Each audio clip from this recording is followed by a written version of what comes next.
Who was it?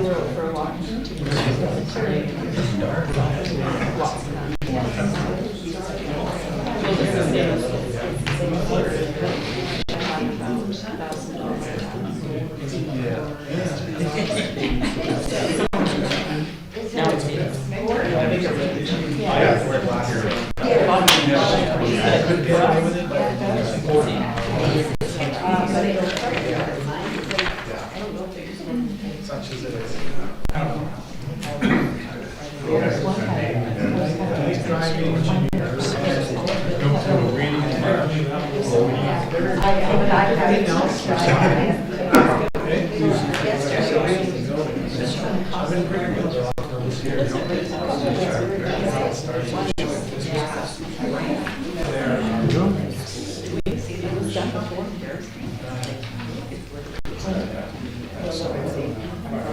Well, I want to welcome everybody this evening to the meeting of the Environment and Natural Areas Committee. There are two committee meetings this evening. One is the one we're about to begin, Environment and Natural Areas, and then will be followed by a community planning. So before we get into the more formal part of the agenda, I wanted to acknowledge that we are meeting tonight on the traditional territories of the Lekwungen-speaking peoples, and specifically the Shana First Nation. I so appreciate working together on this land, particularly the opportunities that I've had to support Shana Council as they prepare their community to make a decision whether or not to approve the Marion Hill as an Indigenous protected and conserved area. So, committee, we've got before us an agenda. There's a page to add, correspondence from Andrew and Melanie Penn. And I wonder if there's any amendments to the agenda.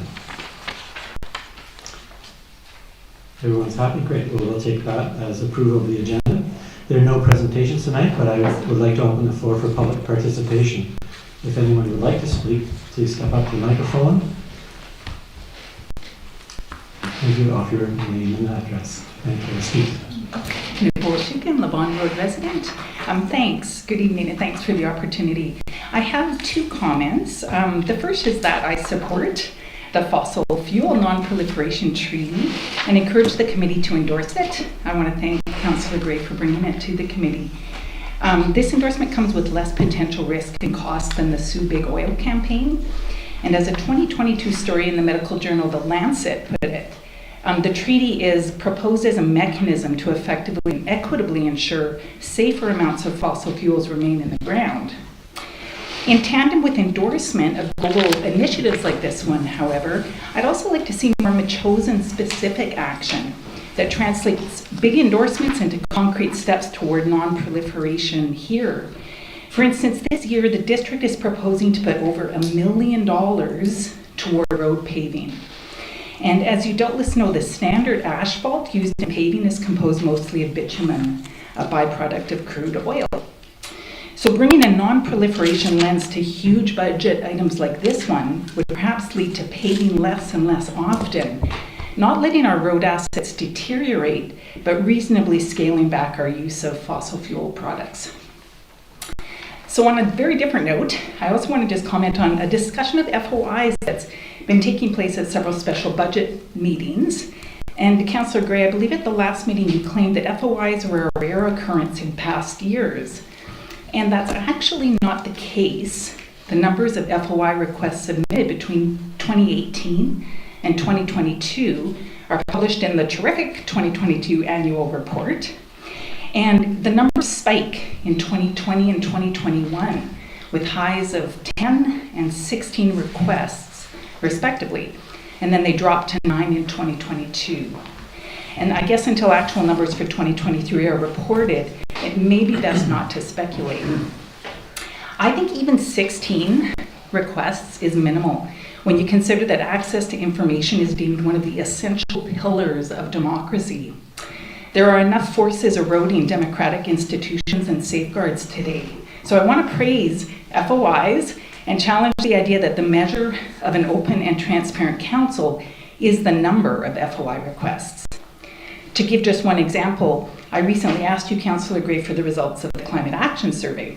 and perhaps along with you was surprised to learn that they can't simply be accessed by the public. You need to submit an FOI request. And this is because personal identifying info has to be redacted for the protection of privacy. So this is totally understandable. But obviously this isn't a sign of a withholding or non-transparent council or committee. So if there's any takeaway from my experience, it's that more careful instructions might be attached to public surveys or polls in the future so that respondents don't divulge personally identifying info. FOI findings can be of deep value to the community. For those who may not know, it was a resident's FOI request on the buffer land, which revealed that in 2017, around the time of the referendum vote and land swap, Metchosin was also negotiating with Langford developers to allow their stormwater detention ponds to be placed on our buffer land. The public wasn't told this in 2017 and might still be unaware of this today if that vital FOI finding hadn't been shared with the community. Thank you. Thank you very much, Ms. Shukin. Maybe I'll just respond to the question about FOIs. At the budget meeting, actually, what I was looking for was a staff report to tell us the history. I was able to look at the documents on the budget to learn that the first year the budget information available to us, there was a zero budget required. In other words, the staff were able to do all of that FOI request without additional dollars from a contractor. And the dollar value that we're looking at for FOIs is a significant addition to the budget. And the question is, what could we do about that? And my point, I guess, was that if we can provide as much information as we possibly can, for example, putting reports on our website and things like that, as soon as they're available, that would reduce our costs, being open with things that we have, and people might find information readily available, and that would be a better way than pushing people to provide FOI. But I'm right with you in terms of the importance of transparency and openness. That's what I was talking about. Moreover, the issue of the raw data for the climate survey, I think I provided that, not the raw data, but in fact the survey results to you, and they were in agenda materials provided to the public. Looking at raw data, of course, is a different kettle of fish altogether. I don't know if that was in the end your request. Is there any further public participation?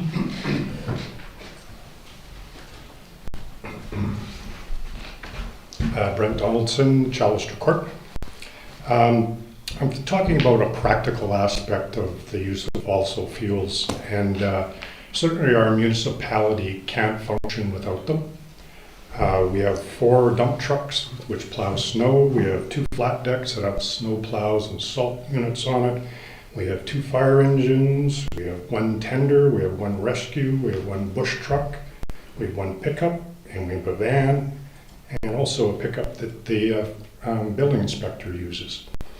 Our community hall, it burns diesel fuel to heat it. So just be cautious. We all travel. Just look on your phone how many liters a second a jetliner burns. So if we think about traveling, just think about how much that impacts the environment as well. Thank you. Thank you, Ben.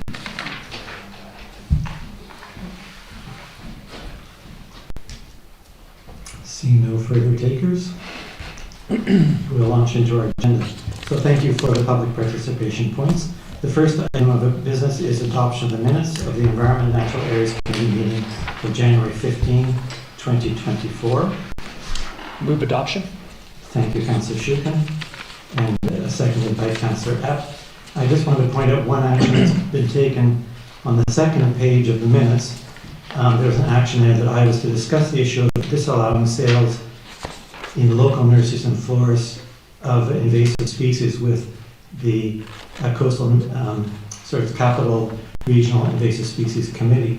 I did speak to the people at the CRD, and the result of that was to learn that perhaps the most effective action would be a letter to the province with regards to the sale of invasives. And subsequent to that, I want to thank Mayor Little for firing off that letter to the province to seek the cessation of the sale of invasive species at local nurseries and florists.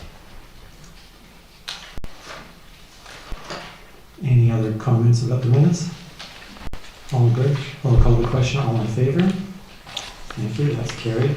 The second set of minutes is the Environmental Advisory Select Committee meeting of January 23rd, and we're just looking for a motion to receive these minutes. This is from me asked. So moved. Thank you, Councillor Shukin. And seconded by Councillor Johnson. Thank you. Any comments? We're good to go. I'll call the question. All in favor? Carried. Thank you. So business arising, there are two items arising from the from EASC, the Environmental Advisory Select Committee. The first one is on human-wildlife conflict. So there's a little bit of history here in that some time back, of course, the Council adopted a declaration on climate emergency and biodiversity crisis. And it wasn't too long afterwards, it was actually in June of 2023, we heard about the farmers in Metchosin had lost 61 sheep to cougars. And as a result, 7 to 8 cougars lost their lives. And not killing the sheep, but subsequently. So it's been a big problem for our farmers. On the one hand, we're so appreciative of our farming community, the contributions that they make in terms of food, food production, the appearance of our land, the care and stewardship that is important to us all. There's also a problem for biodiversity if we're having to kill off these keystone species, namely bears and cougars. There are also wolves here, there's elk here. All of them signify an intact ecosystem, and we don't want to really lose that either. Well, what can be done about it? EASC had a presentation by Nitya Harris, who's from Coexisting with Carnivores Alliance, on November 28th. And we were introduced at the committee to the complexity of the question. Nitya wasn't able to make it this evening. She'd hoped to come and make a presentation, but was otherwise delayed. Last June, I sent some notes to the Agriculture Committee about the question, and I think they were going to take a look at it. But I don't think much has happened, and so EASC recommended that we ask the Agriculture Committee and EASC to take a look at this to provide some advice to us. As I say, it's a complicated issue and no easy solutions. We've heard from both Ms. Harris, but also residents and farmers saying, golly, it's a bit more touchy and difficult than that. So we're thinking that what we might benefit from was a look at the issue from the Agriculture Committee and EASC together. We have a volunteer from EASC who's a scientist who's keen to help, and I wonder if the committee has any comments or ideas, or would we be open to making a referral. Councillor Shukin. Yeah, I would very much like to hear Councillor Donaldson's views, and maybe I should let her speak first, but too late. The one thing would be very supportive. The one thing I might suggest is if you're able to form a subcommittee of the two committees with a focus and a question, almost like a working group.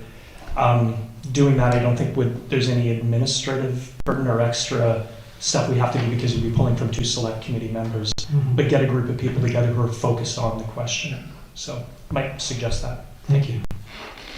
Councillor Johnson? That is actually a good idea, and you're always welcome to speak first if you like. So a little bit of background in regards to the challenges we've been having with wildlife. I'd like to say, an ounce of prevention would have been the cure, but unfortunately that is out of my hands and my fellow farmers' hands because of the habitats that are being destroyed. And we don't have to look too far for that.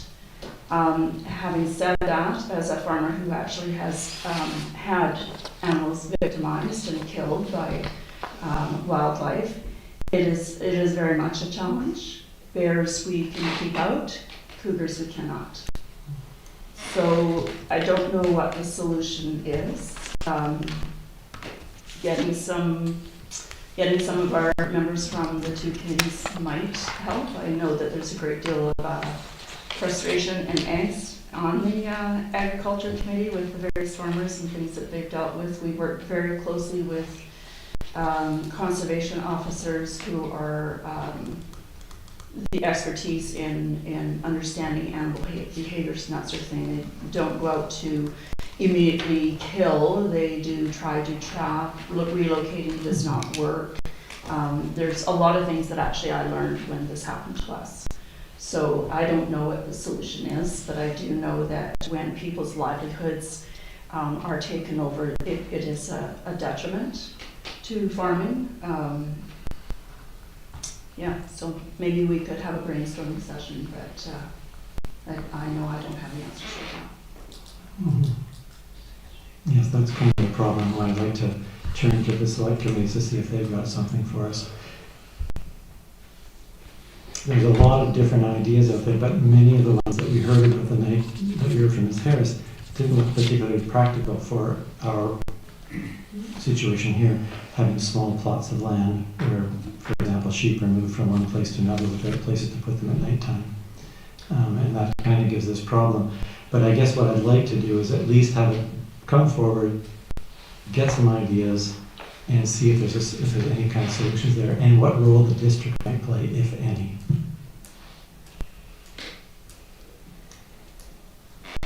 So are we okay to make a referral to the committees? Sure. Councillor Gray, I would move that council seek the advice of the Agriculture Advisory Select Committee and the Environmental Advisory Select Committee on addressing human-wildlife conflict, including the topics we're talking here right now. Thank you kindly. So- Seconder? Thank you, Councillor Johnson. Any more discussion on the issue? Councillor Knapp. Yeah, I mean, there's a lot of groups that have done a lot of research on this issue. So I'm hoping if there's a committee like Wildwise, which is very active in our area, and the one that Mitch is involved with. But anyway, I imagine there's been. It was a matter of getting that information compiled together, bringing back. But I imagine a lot of it has been done. It's not a new problem. No, not a new problem at all. But I think you're right. It's looking at what's out there and what's been done and what might apply here, and then what resources might need to apply to it. It's a difficult question for farmers to tackle on their own, given the potential costs and the practicality of some of the solutions, but at least getting some ideas, getting it forward, having some discussion, and seeing if we can't bring something together of use for all of us. Muriel? When I've talked to the conservation officers, we've talked to the province will say that farmers are suggested to use the best guidelines and practices of the BC Cattlemen's Association, which includes guard dogs or guard animals and fencing, which proves to be quite problematic or impractical in the chosen. So the Conservation Service is not going to get any more resources from the province because the province turns around and says, well, we want these farmers to adhere to the BC Cattlemen's Association guidelines on best practices. So it is quite a conundrum that we've been dealing with, and as Councillor Donaldson says, it'll be increased with the loss of habitat from Langford and Colwood. I think you're right. It's a very complicated circumstance. Well, I'll call the question. All in favor? Carried. Thanks so much. The second item on, Councillor Sheehan. Okay. Councillor Gray, I am going to recuse myself from this discussion. I'll give you a quick reason why. Throughout my career, I've been working in the power generation sector and mainly had the privilege and the adventure of developing wind energy projects. And I've done that with teams throughout North America. But the company I work for also does do natural gas generation, and we have several projects underway right now. And with that, I feel it would not be appropriate for me to be talking about this specific thing, so I'm going to recuse myself. Understood. Thanks very much.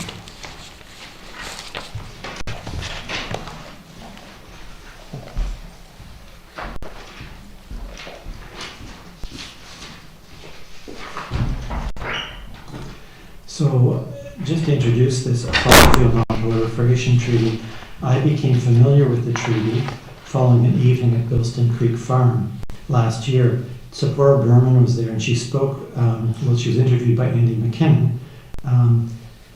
They were hosted by Andrew and Melanie Penn at Bilston Farm, but also the UVic Center for Studies in Religion and Society and the Anglican Diocese. And so Sephora Berman spoke about her work launching the Fossil Fuel Non-Proliferation Treaty. And when I learned more about it and realized that municipalities and districts get involved in that sort of thing, I became intrigued. Then we received a copy of correspondence from View Royal, who signed on to endorse the treaty. I prepared a briefing note, which you have had the chance to look at. Obviously, the climate situation is worsening as we continue to live on the planet. The treaty is an effort to put pressure on senior levels of government to create a foundation for treaty negotiations. It's a global initiative that aims to spur international cooperation to end new development of fossil fuels, phase out existing production within the agreed climate limit of 1.5 degrees, and develop plans to support workers, communities, and countries dependent on fossil fuels to create secure and healthy livelihoods. As I mentioned, View Royals endorsed this, as well as Vancouver, Burnaby, New Westminster, North Vancouver, West Vancouver, Victoria, and Richmond, as well as municipalities around the world. I want to note that we have a pick today from Anglo Melanie Penn, who is supporting the council endorsing this treaty. So with that, I'd open up for discussion.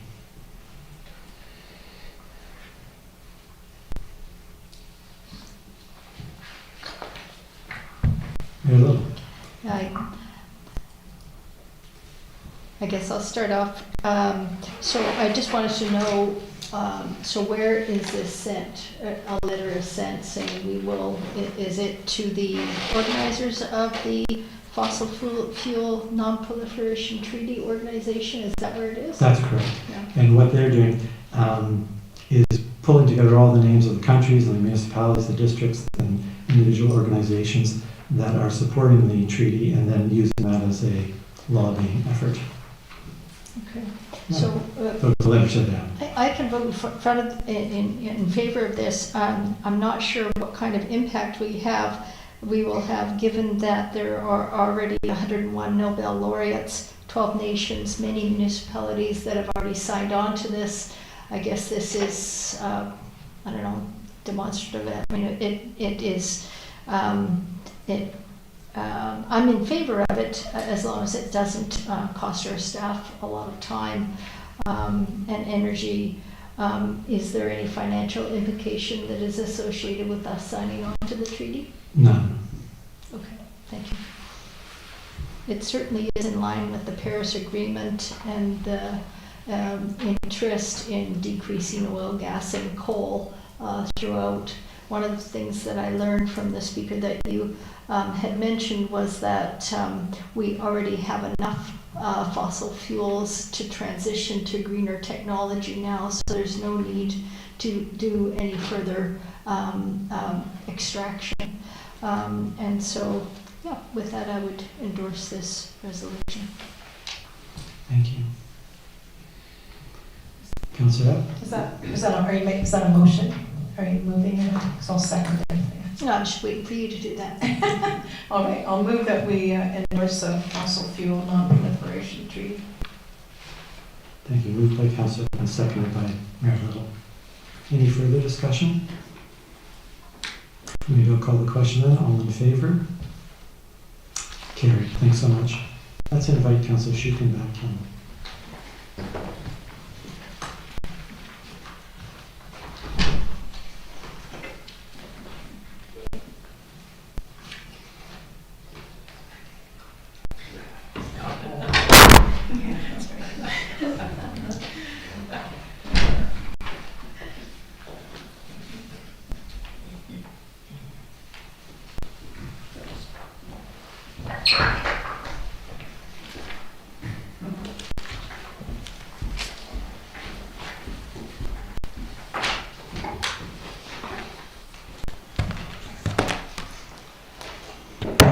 Agenda, and I think I missed something. On page 19 of the agenda, some business arising from our committee, and I just wanted to report back.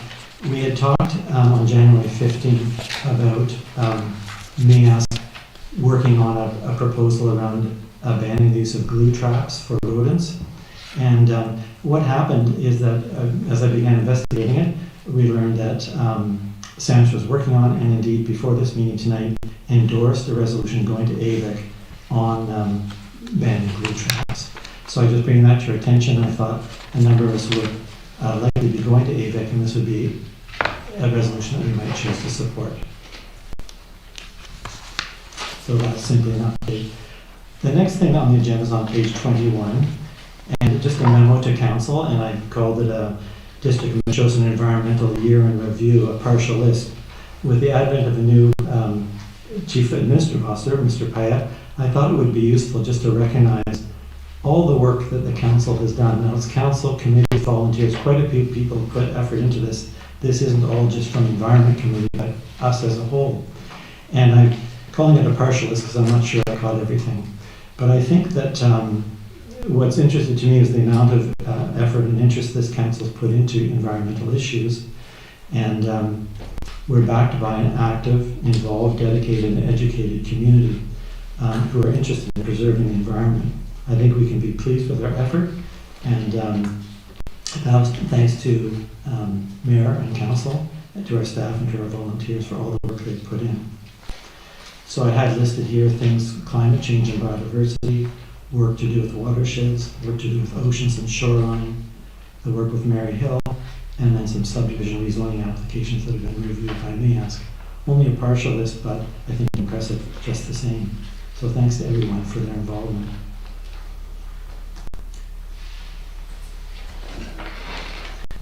So I'll just move on to a very brief councillor's update. We've got our strategic planning led by Mr. Pett coming up on Saturday, February 24th. It's closed to the public, but I wanted to say that I think building on the work that we've done this past year, I'm hoping we'll include discussion about strengthening our area education and regulation, enacting a tree preservation bylaw, launching development of a shoreline plan, and supporting aquifer protection in any way that we can. Of course, I'm also interested in the general look of council in terms of the services that we provide the community, our financial plan, and managing our assets. We got some good news this week. The CRD's been successful in the application they made to a grant for EV chargers, and that means that we'll receive the support for putting 2 EV chargers in Metchosin. The timing of that I don't think we have exactly yet, Mr. Pett, not quite, but good news on that front. Councillor Epp, you had an announcement, I think, with regards to a cleanup day in March. Well, I don't have the total details, but March 2nd is the March for Liz Day, which is a community cleanup day. Liz Jatkowski was a very interesting woman, quite a character.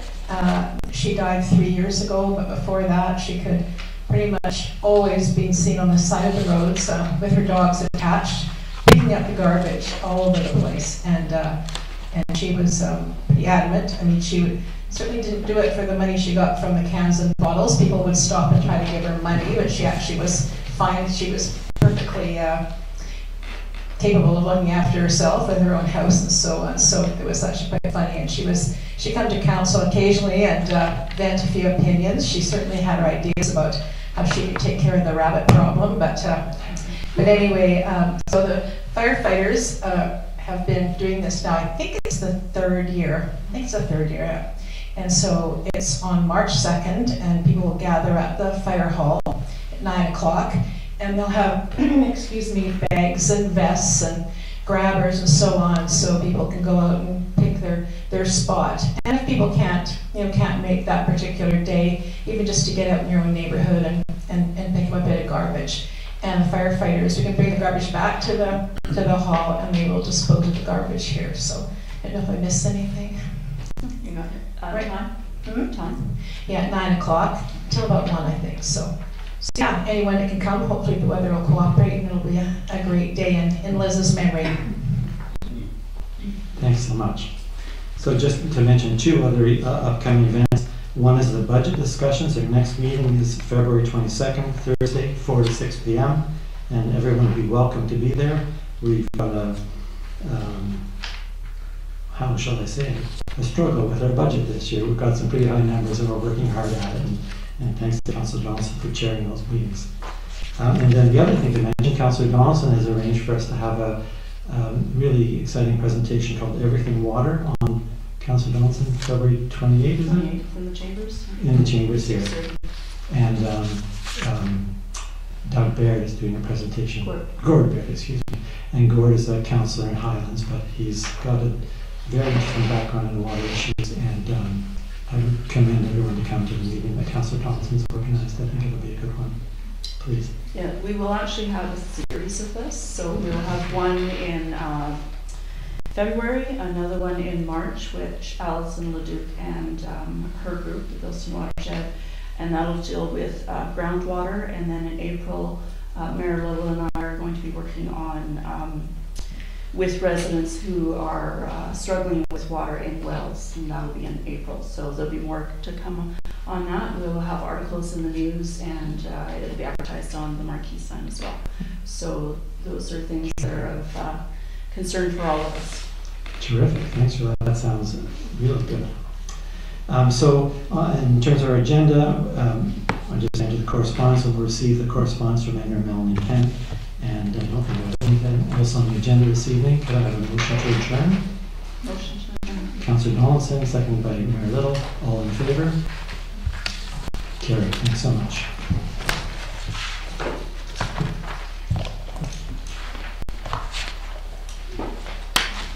And we'll just switch places.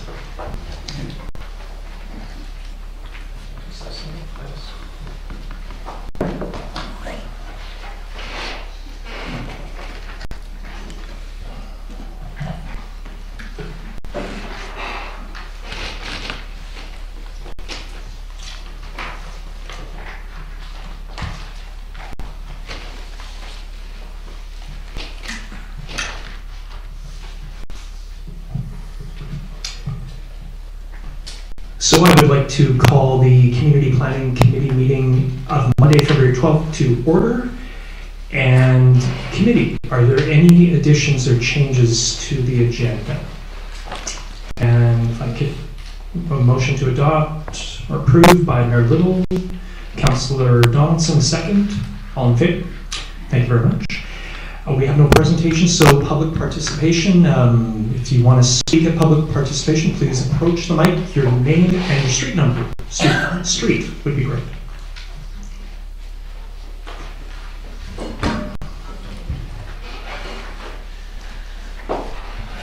Sir Anthony, Michigan Road.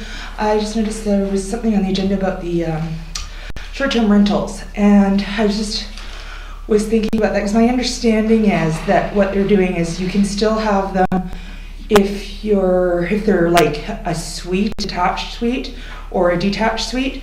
I think it's really great that they're not letting people just buy property all over the place for that purpose anymore. So that's great.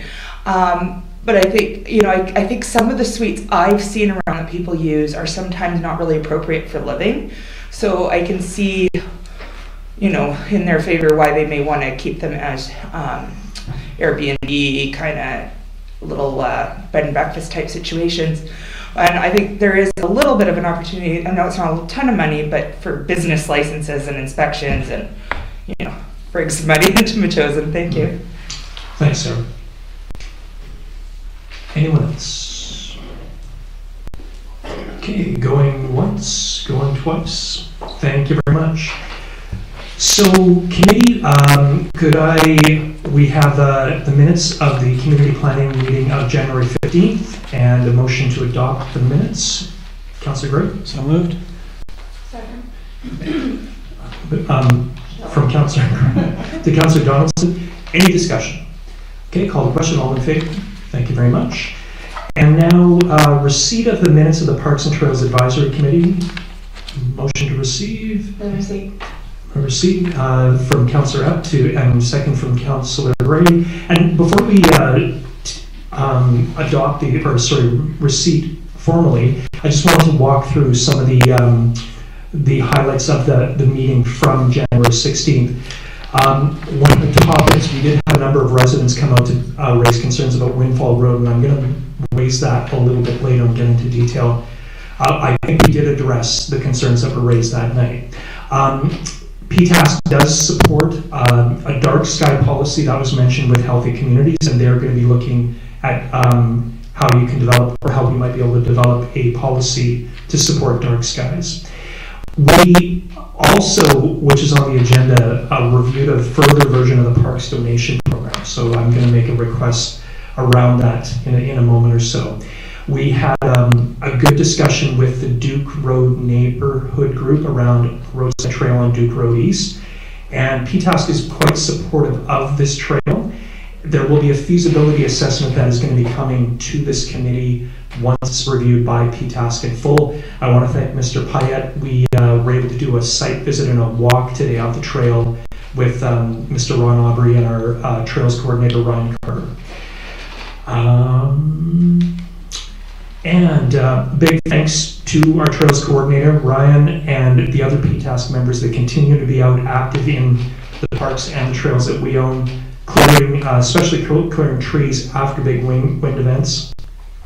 Excuse me, so a big thanks to Ryan Carter and especially Gord Stadola and Jim Nadd as well. And one other note, we are continuing to recruit for 3 positions on PTASC. What I understand is that we do have some applications in, but we're accepting applications for a spot on PTASC until the end of the month here. So, Councillor Gray. Thank you very much. I just had a question about liability insurance for the folks on PTASC. You know, they're doing some heavy work with some big machines, it sounds like, and I'm hoping that, I don't know this, I'm not pressing now, but maybe we could just be sure. An action item would be to be sure that they're covered with our insurance, because they're really doing work on our behalf, it seems to me.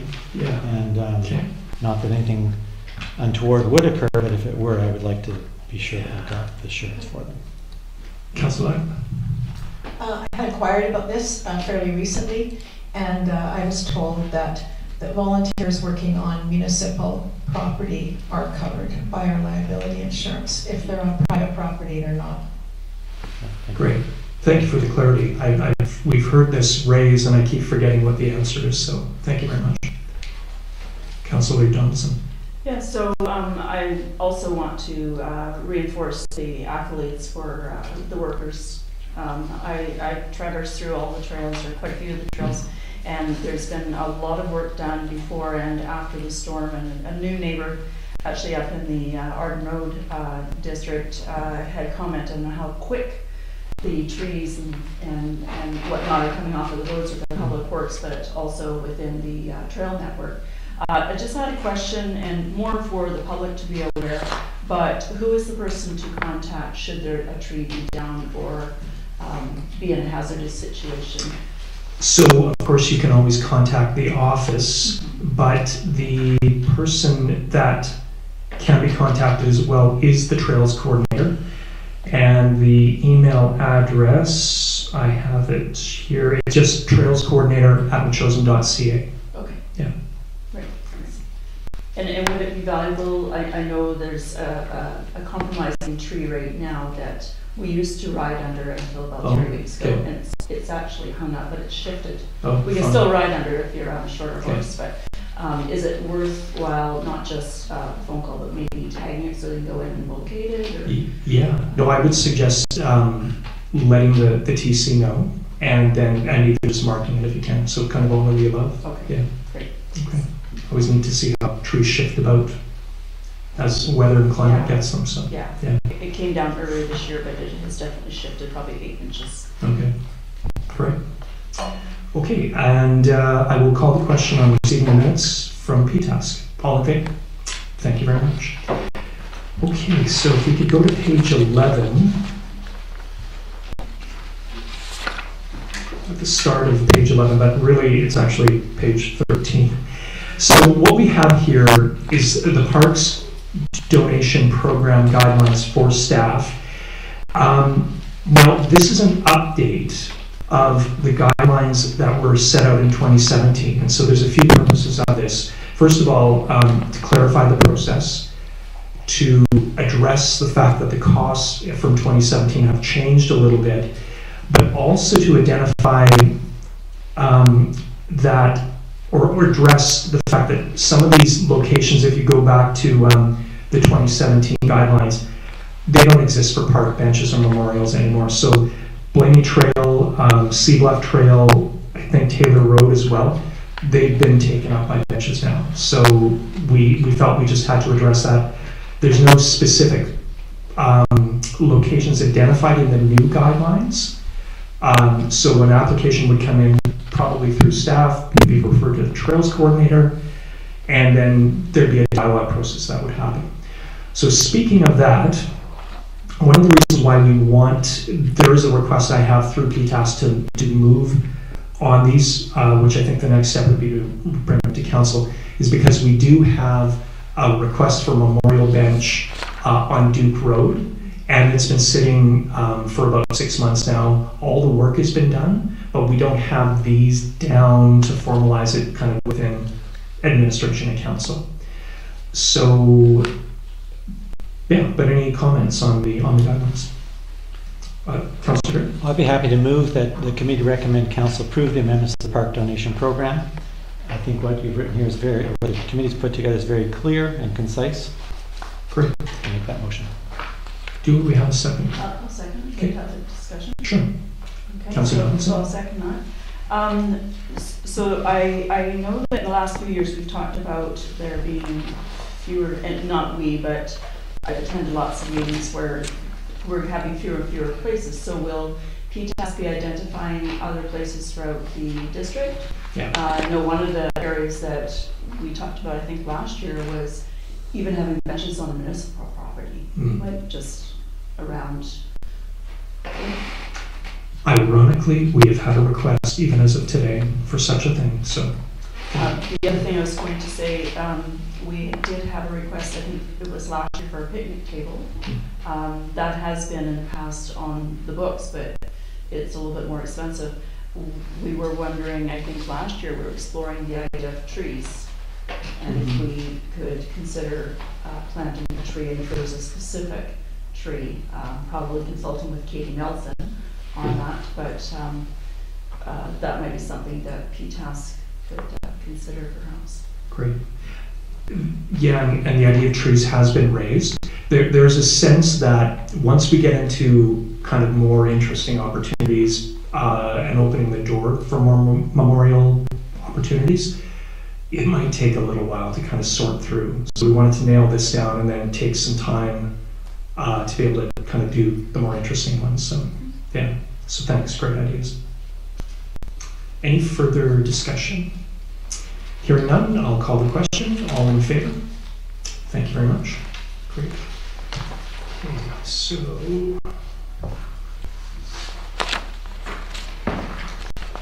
Okay, so short-term rentals. And this is a report that was sent by our planner to our CAO. And thank you very much for the briefing. I just wanted to, I do have a request and an idea for the committee, but I just wanted to run through really quickly what's contained here. So the memo or the background covers fines, it covers data sharing that the province will be doing through the short-term rental platforms, and they'll essentially be required to provide listings to government, and that this will be shared with government. So big thing is that STR operators need to have business license from local governments, and these must be posted on the website platform. And I remember going through Airbnb and Vrbo this year looking for where those business licenses could be. I didn't see a single one, to be honest with you. So what we understand is that there's 12 business licenses that have been given to STRs in the district, and that there could be as many as 50 operating here. So there's an issue that needs to be addressed as well. Okay, big change to my mind is the principal residence requirement that government has introduced. So you can have an Airbnb in your home, and you can have an Airbnb in a suite, detached secondary suite, or what's becoming known as an alternative dwelling unit. But it must be your principal residence, and that's universal. So no more investment properties in terms of STRs. And I think that's a big one that we should look at here in Metchosin in terms of enforcement. The question is going to be information, staffing, and I think more than anything, it's just the will to enforce. It's interesting when you read through and you get immersed in some of the issues around short-term rentals. Maybe it's unfair, but there's people that are looking at this, and they really identify housing costs and availability, and the thing about short-term rentals. And mainly from investment properties. So the idea is not to go after those who have legitimate STRs, still viable, but the investment properties, it seems to be posing a problem. So just key dates: May 1st, the Provincial Compliance Unit will be enforcing the principal residence status, and then in 2024, a provincial registry will be established. So it's yet to come in terms of that data sharing. So Ms. Lysyshyn points to a few things that we could consider. So short-term rentals in Metchosin are regulated through a business license bylaw, not in our land use bylaw, in the business license bylaw. And there's a definition there around periods of less than 30 days in terms of stay.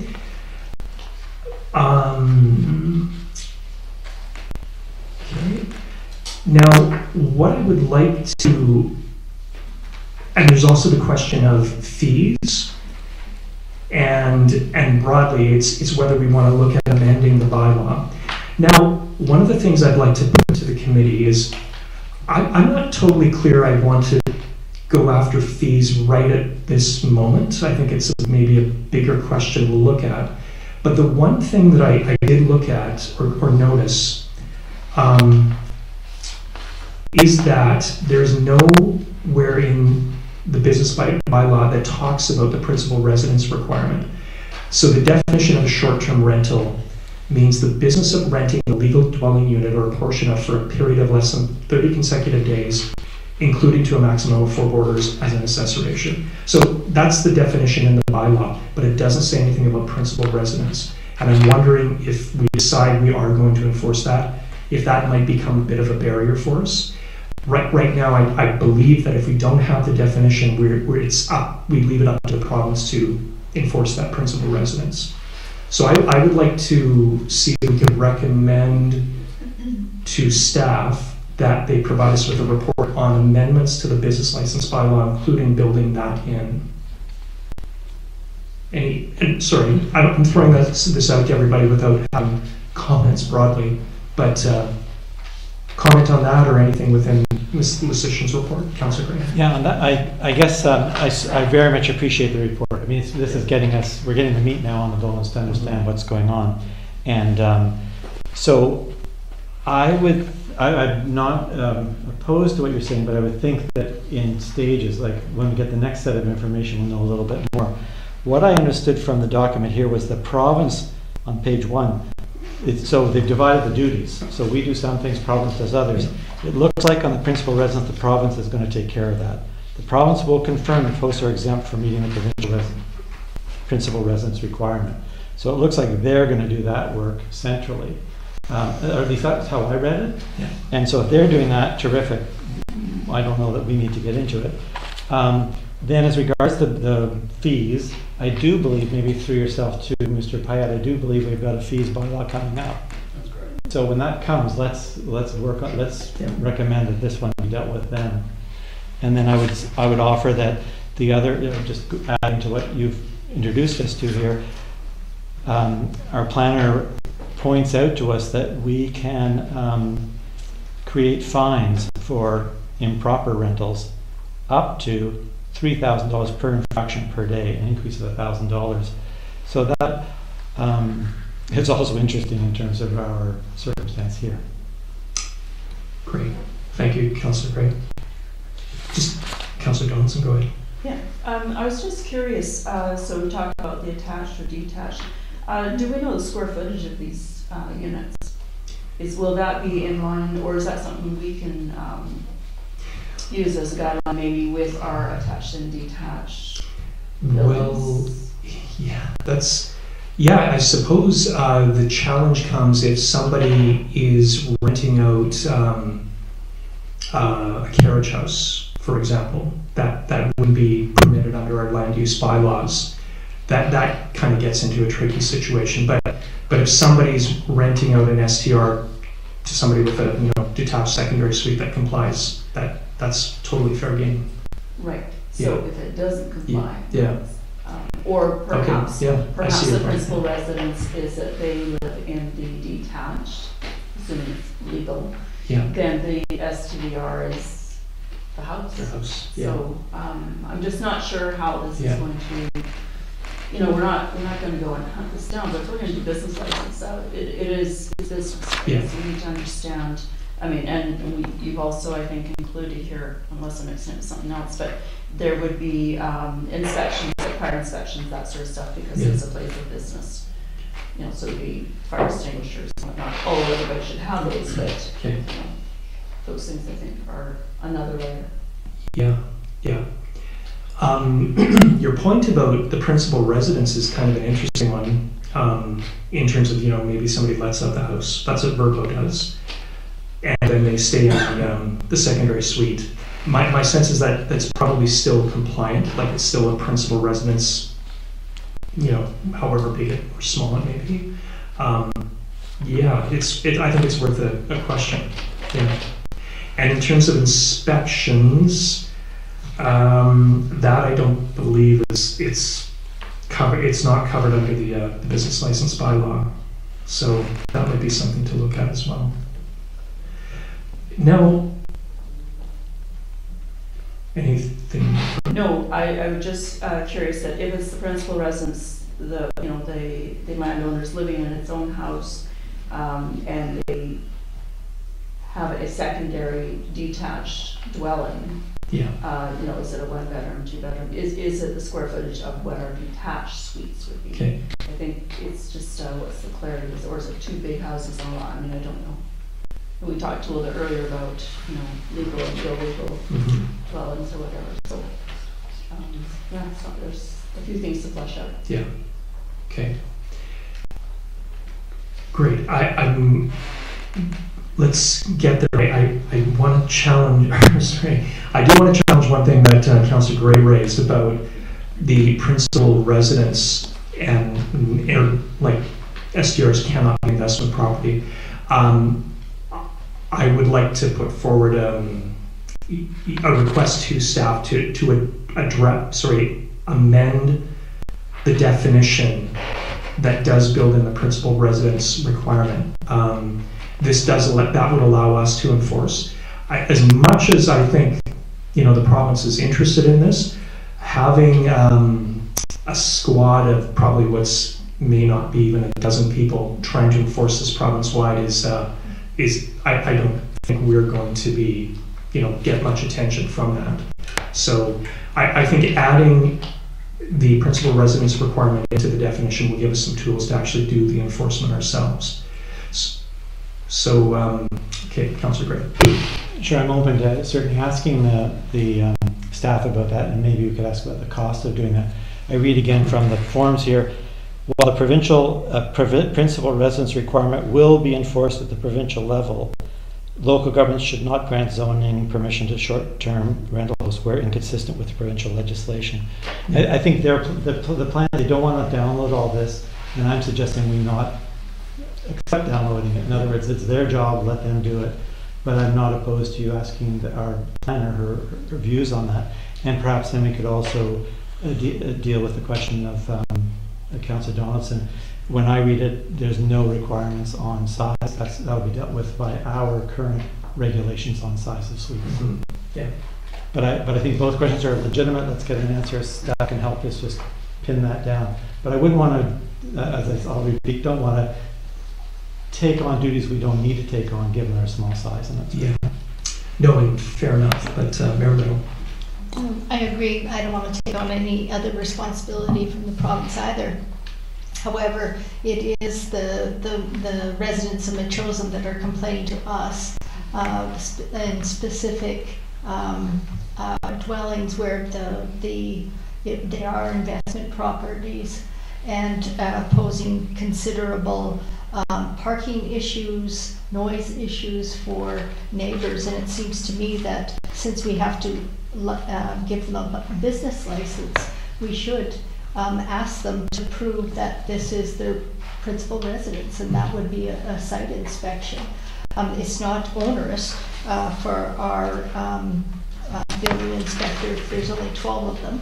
it wouldn't be onerous, and that way we could actually have, that's a tool that the province says to look for, is the business license. Great. And like, also I concur that there's no regulation regarding size of the dwelling. Great, okay. Councillor Craig? Maybe I'll just jump back in here. So I've just received this morning the speculation tax request from the provincial government. That's one of the mechanisms that they use to check who's a resident and where you're living and your various holdings. So they've got the data, they've got the database. I imagine they'll be running those things together to sort this question out. I'm not sure that an inspection tells you very much. It's, you need to look at the records of who owns what and where else do they own houses and all that kind of thing. And not to debate it all here, but let's just get the question to the planner and find out what the best advice is. Okay, sounds good. Now, I think what will happen in time is the province begins collecting this information, they share it with the local government, and then the government, municipality is able to make moves as it sees best. So, and the speculation tax, I mean, gathers some information, but the STR stuff will be much more focused for sure. So I'd like to move that we request staff take an additional look at what legislative tools we may have to more fully comply with the short-term rental legislation, including possible amendments to our building, our business bylaw, our business license bylaw, including principal residence requirement, possibly putting that into the definition, fines, views of fines, and also inspections and safety and square footage in terms of the homes that are offered. Good. Okay. So moved. Seconded by Mayor Little. Further discussion. Councillor? I'm just wondering that under options to consider, the option 2 there that the planner wrote down on a report, I'm just wondering if that kind of, in a general way, covers the things that you mentioned, that this, her option there would be a way to start before we get into us deciding on which specifics we need to look into, is to see what more the province has to say, and then decide on what we need to look at as far as our bylaws and so on. I'll just speak in favor of that approach simply because we've got limited staff time, and let's get a handle on this, because it may come back that some of these, as I think we're talking about, may not be so important and have a lot of research done now, maybe taking up a bit of staff time we don't need to. Perhaps we could ask Mr. Payette about that through the chair. Mr. Payette, any views? So we have a motion on the table with some specific direction about the business license bylaw, bringing forward recommendations around amendments that will help conform help conform to the new provincial legislation. And then there's an option 2 that is essentially asking, there's more information coming. Let's get that before we make any bold moves. Any sense of what we can do? Oh, sure. Hi, everyone. Good evening. Thanks, Chair. So I think the motions are fine. We're going to be doing all that review anyway, but the motions help us give us some direction. The building or the business permits, we're going to have to address all those issues in the building permits. So we'll make sure that we get that reviewed and matching the legislation, and then the development procedures bylaw as well. We'll just add to the amount of information that we give to residents on what they can and can't do. So go ahead with your motions. They're fine, and we'll add it to the list of things to do with this legislation. Okay. Great. Councillor Gray. So just through the chair, I guess we don't want to restrict what the planner looks at just to what we're talking about tonight, but we wanted to do the job that she's talking about in option 2, I think, as well. So are you proposing an amendment maybe to the motion that and provide further guidance to council as new information comes from the province? So moved. Okay. So, sorry, we have we have an amendment to the motion that's been put forward by Councillor Gray. Do we have a seconder to that? And the motion, the amendment is just, we also ask the planner to provide us with more information as that becomes available from the province. Marilyn? Yes. Second? Okay. Discussion? Okay, all in favor? Thank you. Okay, so to the main motion, I can't remember it essentially. So, It was all the points. So, The identified issues, yeah. which is in the option thing. legislative tools, including the business bylaw, fines, principal residence in the definition, and inspections, size, etc. So, any further discussion? Hearing none, all in favor? Thank you very much. Great. Okay, so our planner has been busy and has also given us a memo on the big change with Bill 44, which is now within the Local Government Act. Interestingly, when I went back to have a look at some of the provisions, they're not in the online version of the legislation, which is actually quite disappointing given how sweeping it is and significant it is. But I'll just really quickly summarize the planner's memo. I think as we've heard, and I think collectively have breathed a bit of a sigh of relief, we are exempt from the really expansive provisions of small-scale multi-unit homes. So we won't see triplexes and fourplexes and up to sixplexes being built here in the Chosen. And the big reason, of course, for that is you need both sewer and water. And I want to very much thank the provincial policy people for clarifying and making it crystal clear in the policy manual that, yes, you do need both, not just one or the other. What's significant about the housing legislation is our secondary suite bylaw is consistent with the regulations. So that's good news, and we've had that on the books since 2012. Now, there's still work ahead for it. So by June 30th, we have to adjust our bylaws to address the new legislation. Staff are going to be giving some recommendations on that, even though we're largely exempt. I'm sure there's some details that we have to work through. But more significantly, I think for Chosen is we have to conduct a housing needs assessment, and that has to be done by the end of this year. And with that, we are going to have to project what our housing needs are for the next 20 years, and then do the following, adjust our official community plan, and then also adjust our land use bylaw to meet those targets. Now, when I went back to the 2021 housing needs assessment, there was identified a need for at least 130 homes, and I forget the time span.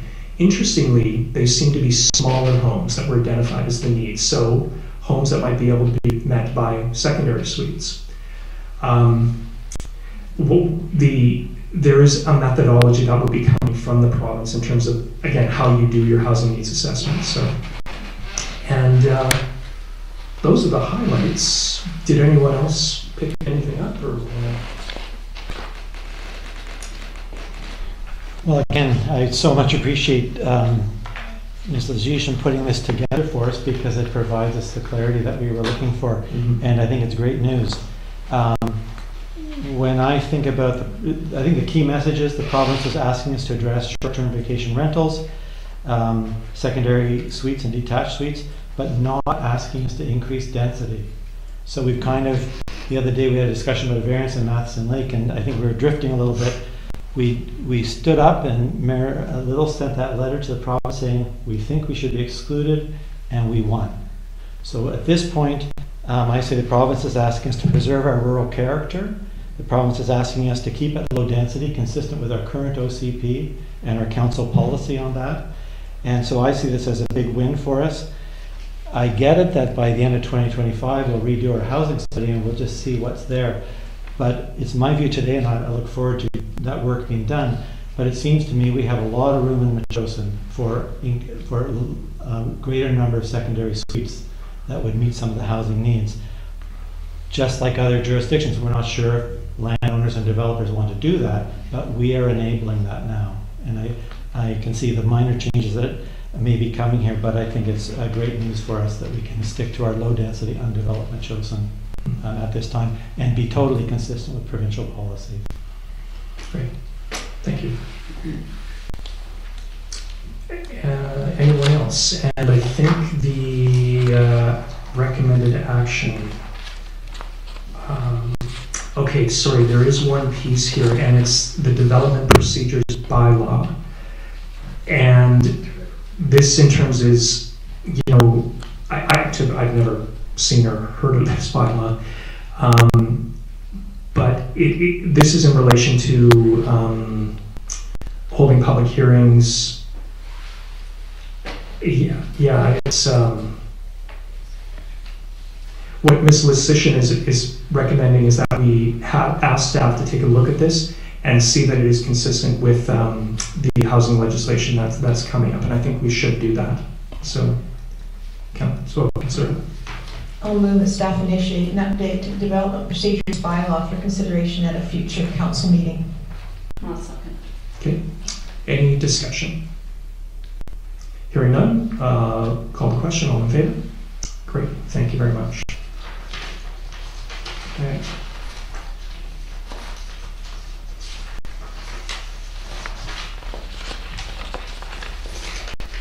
Okay. Councilors' updates. I should, three things to mention plus two minor ones. So there will be a joint meeting of council and the Parks and Trails Advisory Committee on the 20th, which is a Tuesday because Monday is a holiday. And we did hold one of these in March of last year, and good discussion, and we will still not have the 3 new members, but the 5 remaining members, including myself, should all be there. And again, the crew has been there for, some of them for decades, and just bring a wealth of experience. So it's thanks to council for making itself available. So the Weir Beach stairs have long been talked about in terms of repair and remediation, and good news is that we have got to start in terms of the process, in terms of getting that work done. So there's been some efforts to engage a contractor and to talk with Public Works, and also we are very much aware that there are some issues with the neighboring property as well, and this will be addressed in terms of a development and remediation plan. And I want to ask Mr. Payette if there's anything further in terms of process and timelines, and of course making sure we don't want to set people's expectations. And right now we know that things seem to take longer and be more expensive just because they are right now. So anything further? Thank you. Thanks, Chair, and through the community, because this is an important little project that everybody's keen on. So we have engaged a gentleman to work on the stairs and the little trail there, and he cannot get started till April because he's already booked up till April. But in the interim, he's going to visit the municipality on a weekend between now and April, a couple weekends. We're going to go to the site. He's got a kind of a straw man type of idea of what he's going to do already that we've received. We're going to go over his plans, and at the same time, I'm going to take an opportunity to call the direct neighbors and join us maybe and just get some perspective at that time. So that we address concerns ahead of time, which would be kind of nice. I don't think there's really any other information I can give other than those steps. Staff are well aware. Oh, one thing is if staff can do some initial work on the site and prep work, so that when the construction gentleman gets here, he can kind of get going on construction and not have to do so much demolition. We're going to try and get that done in the next couple of months. So. Great. Okay. Thank you. Awesome. And I do want to thank Mr. Payette for jumping on this. And there's been a deep interest in the community in getting the stairs reopened. The one other issue I do want to mention as well is road safety. And I think that's a more complicated one, but we have a great team, I think, with our fire chief and our public works lead and Mr. Pyatt. I think I think there's room for some good ideas to help improve road safety in that area. So, and one other thing, just the trail and the work is going to be done so it's consistent with a natural state, rough trail, if you will. Essentially what was there before, but just better. So, Councillor Gray. Yeah, and just to remind Council, and Mr. Pat may not know, but in all the interest we've gotten from the community in this, we did receive some correspondence citing the cost of CRD for a similar type trail would be a couple of $1,000s. So it may be worth checking with the Public Works at CRD just in terms of what's possible in terms of cost. I know that we want the trail done, but we want it done at the best cost possible, and that I want to acknowledge the advice from that resident to check in with the CRD. Great, thank you very much. Ms. Miller, yes. So this is the audio or the visual portion of the evening. So there were some concerns expressed, I think it was at the last council meeting, but also at the last PTAS meeting, about the potential of a trail extension from Windfall Road all the way through to the Galloping Goose. Now that is a result of miscommunication and maybe some misunderstanding about what was meant by, so this comes through a Parks and Trails recommendation that came from the consideration of the Beckingham Road subdivision. So Parks and Trails does this all the time. They will often do a site visit and they will look at a property and recommend where a trail possibly could be. What they did put in their trail was, you can see the dotted blue line, that is essentially bush right now, but it is part of the Windfall Road right-of-way. That is what they recommended. So it comes from the northeast corner of the subdivision and is intended to connect that subdivision to the Galloping Goose. The rest of the extension of Windfall below that area is not going to be touched at all. So, and we mentioned that at PTAS. We didn't have this visual, but I wanted to show everyone. There we go. Okay, two really quick updates. We had a wonderful invasive species pull on Saturday with the Machosen Invasive Species Cooperative. Councillor Donaldson was there with 20 plus people, including a number of kids, and that's the biggest poll that has been done to date. So it was very worthwhile. Our focuses were Daphne and Holly, and had lots of fun dealing with blackberries. That just didn't want to let you go. We talked a while ago about a carbon credit feasibility study. I did connect very briefly with the organizers today. They expect to have something to us in March, so that is coming. So no other updates than that, but it is coming.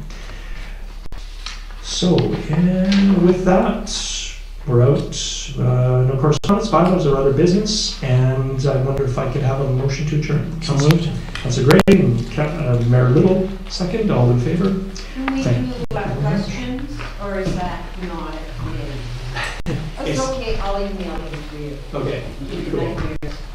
Yes. Thank you very much. Thanks.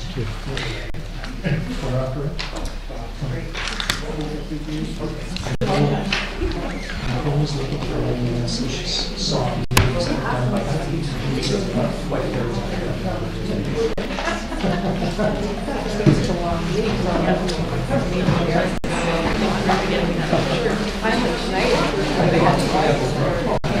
Oh,